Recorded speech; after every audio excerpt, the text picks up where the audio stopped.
अब राजस्थान की आपको खबर बताते हैं, जिसे आज नया मुख्यमंत्री मिलने जा रहा है। आज राजस्थान को 14वां सीएम मिल जाएगा।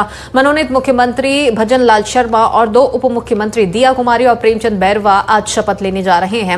राज्यपाल कलराज मिश्र तीनों को पद और गोपनीयता की शपथ दिलाएंगे। मंत्रियों की नियुक्ति केंद्रीय नेतृत्व की हरी झंडी मिलने के बाद होगी।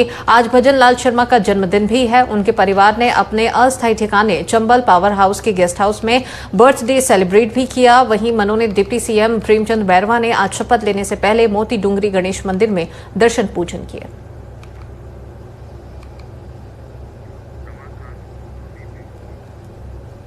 चलिए, इसी मामले पर और भी ज्यादा जानकारी के लिए रुक करते हैं। ब्यूरो चीफ राजस्थान से रमाकांत गोस्वामी हमारे साथ में जुड़ चुके हैं।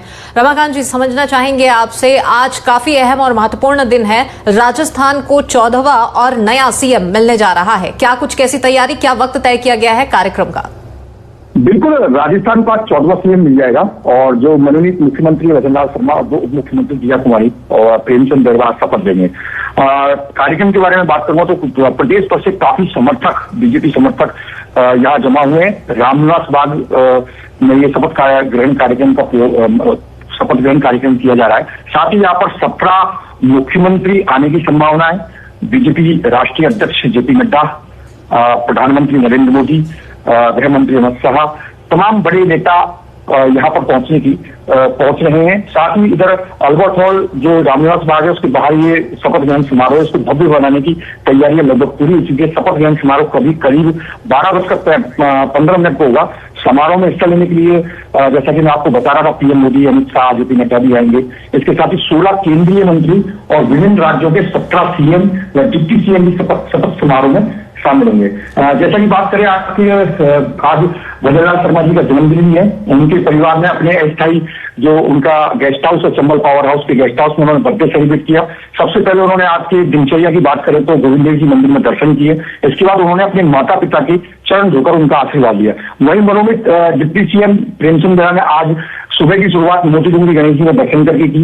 डिप्टी सीएम दिया कुमारी ने भी गोविंद देव जी में दर्शन किए। इस तरह से ये आज का जो कार्यक्रम है बड़ा ही भव्य और राजस्थान में एक अलग अनूठा देखने को मिलेगा। क्योंकि जिस तरह से पीएम मोदी ने या केंद्रीय नेतृत्व ने जिस तरह चौंकाने वाला फैसला दिया कि चौथी पंक्ति में खड़ा हुआ विधायक भी अचानक मुख्यमंत्री बन सकता है। जी बिल्कुल। रमाकांत, आपसे ये भी समझना चाहेंगे क्या समझा जाए, क्योंकि आज खबर जिस प्रकार से निकलकर सामने आ रही है और आपने बताया भी हमारे दर्शकों को कि भजन लाल शर्मा जो कि राजस्थान के अगले मुख्यमंत्री के तौर पर आज शपथ लेने जा रहे हैं, आज उनका जन्मदिन भी है, तो क्या इस लिहाज से आज की ये विशेष तारीख तय की गई थी? क्योंकि मध्य प्रदेश और छत्तीसगढ़ की अगर बात करें तो यहाँ पर पहले ही शपथ ग्रहण समारोह भी भव्य तरीके से तैयार हो चुके हैं ये आयोजन, लेकिन राजस्थान में इतनी देरी की वजह क्या यही मानी जाए?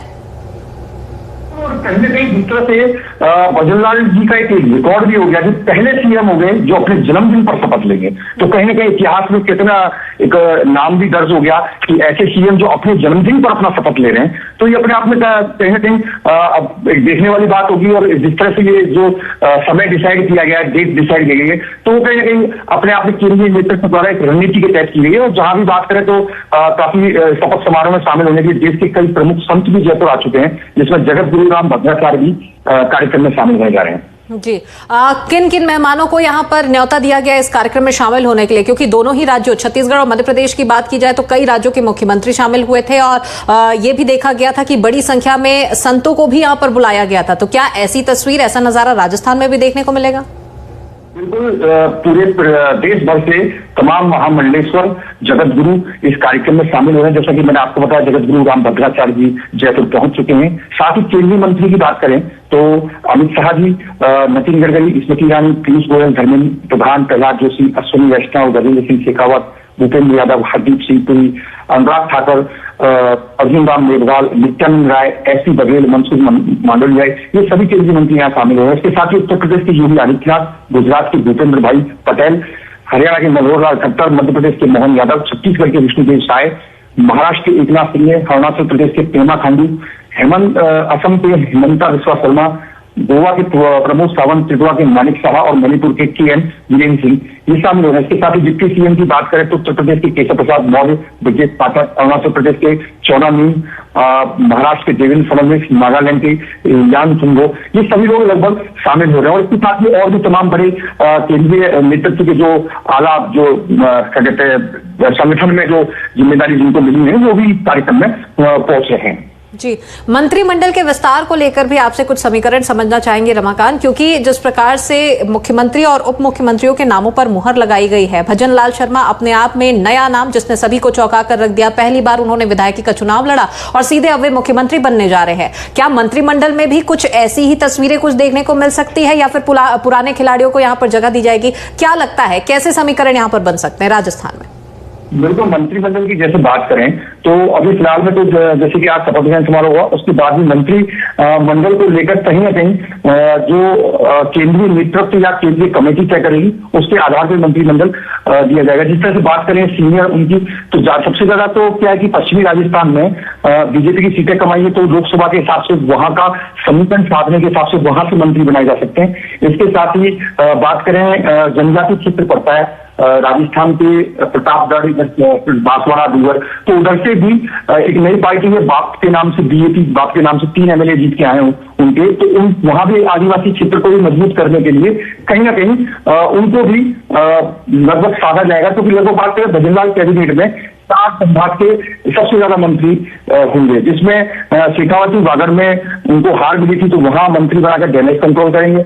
तो कहीं ना कहीं राजस्थान में बीजेपी सरकार की गठन की जो प्रक्रिया है वो शुरू हो चुकी है और मंत्रिपरिषद कैसी होगी इसे लेकर दिल्ली से लेकर जयपुर का मंथन दौर जारी है। मंत्री को नाम तय करने में क्षेत्रीय और जातीय संतुलन साधना इनके लिए सबसे बड़ी चुनौती होगी। तो 5 महीने के भीतर पार्टी को लोकसभा चुनाव में जाना है, तो बीजेपी के लिए जैसे नहरी क्षेत्र जो पड़ता है 2 जिले, शेखावटी के 3 जिले, आदिवासी बहुल बागड़ के 3 जिले, हाड़ौती डांग का 1-1 जिला चुनौती और चिंता का सबब बने हुए। तो कहीं ना कहीं जो 4 लोकसभा सीटें, जो नहरी क्षेत्र के 2 जिले गंगानगर, हनुमानगढ़, शेखावटी के 3 जिले सीकर, चूरू, झुंझुनू और मिलाकर 31 विधानसभा और 4 लोकसभा सीटें हैं। विधानसभा चुनाव में 31 सीटों में से बीजेपी केवल 9 सीटें जीती है।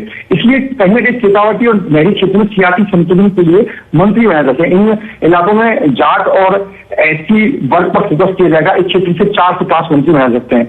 आदिवासी बहुल 3 जिलों में बीजेपी के पास केवल 3 सीट है, 2 मंत्री यहाँ से संभव है और बूंदी धौलपुर से कोई मंत्री नहीं बनेगा, क्योंकि भजनलाल दूधी और 3 धौलपुर की सीटों में 4 सीटों में बीजेपी को एक भी सीट नहीं जीती, इसलिए इन जिलों में से कोई मंत्री बनना संभव नहीं हो पाएगा। सबसे ज्यादा मजबूत है जिसमें ढूंढार, जयपुर, मेवाड़, उदयपुर, मारवाड़, जोधपुर, हाड़ौती, कोटा, ये सबसे ज्यादा मजबूत रही। तो जयपुर जिले में मुख्यमंत्री को उप मुख्यमंत्री बनाकर मैसेज दिया जा चुका है। अब मेवाड़, मारवाड़ और हाड़ौती में भी उसी अनुपात में मंत्री बनाकर सियासी संतुलन प्रयास होगा।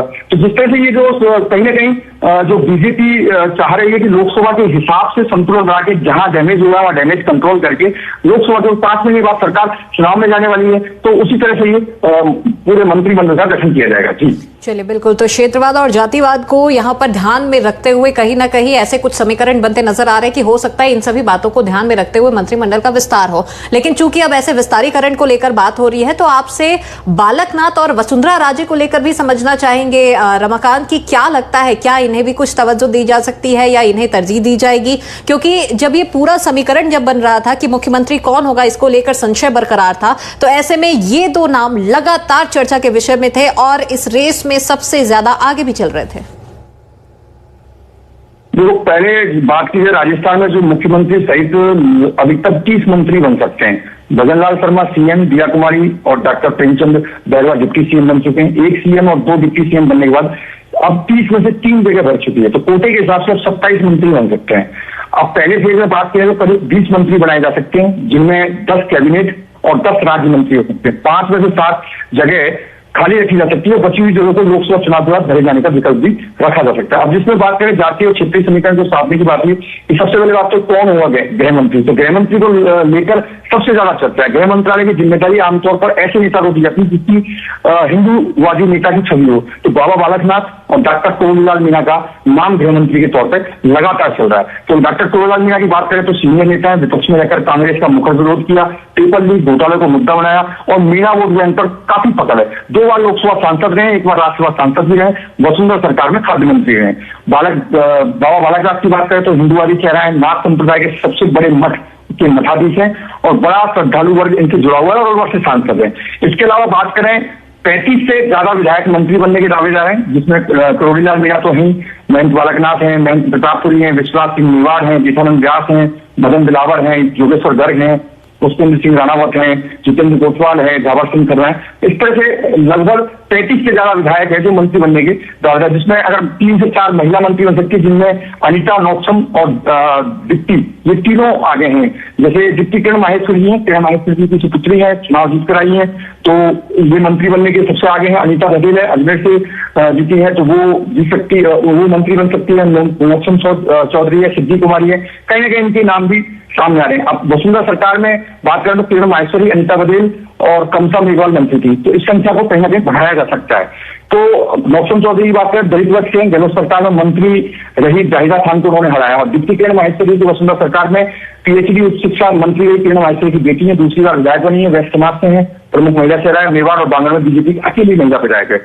अनिता बघेल है जो अजमेर दक्षिण से विपक्ष में रहते हुए दलितों महिलाओं के मुद्दे पर लगाकर कांग्रेस सरकार को घेरती रही है, तो वो कहीं ना कहीं उन्होंने वसुंधरा सरकार में एक महिला बाल विकास मंत्री रहते हुए डायन प्रताड़ना विरोधी कानून भी पास हुआ था, जिसको लेकर काफी उनको पॉपुलरिटी भी मिली थी, तो वो भी मंत्री महिला मंत्री बनने की कगार में। तो इस तरह से ये जो बाबा बालकनाथ और डॉक्टर करोड़ीलाल मीणा का जो कद है वो एक बड़ा कद है। और सबसे सीनियर नेता की तरह बात करें तो डॉक्टर करोड़ीलाल मीणा, जिन्होंने पिछले 5 साल विपक्ष में रहते हुए लगातार सड़कों पर संघर्ष किया, तो उनका नाम भी अच्छे पद के लिए चल रहा है, जैसे गृह मंत्री की रेस में है, बाबा बालकनाथ का भी नाम है। तो इस तरह से पूरा समीकरण भी देखने की बात होगी कि केंद्रीय नेतृत्व क्या इस पर पूरा प्रक्रिया करता है। जी चलिए, बिल्कुल। तो अंतिम फैसला और अंतिम नामों पर मुहर तो आला कमान ही लगाएगा। केंद्रीय नेतृत्व की ओर से किसे हरी झंडी मिलती है और किसे मंत्री पद पर जगह दी जाती है, ये सब तो आने वाला वक्त और होने वाले मंत्रिमंडल विस्तार पर ही पता चल पाएगा। तमाम जानकारी के लिए हमारे साथ में जुड़ने के लिए बहुत शुक्रिया रमाकांत आपका। तो सीएम पद की शपथ आज भजन लाल शर्मा लेने जा रहे हैं और खास बात यह है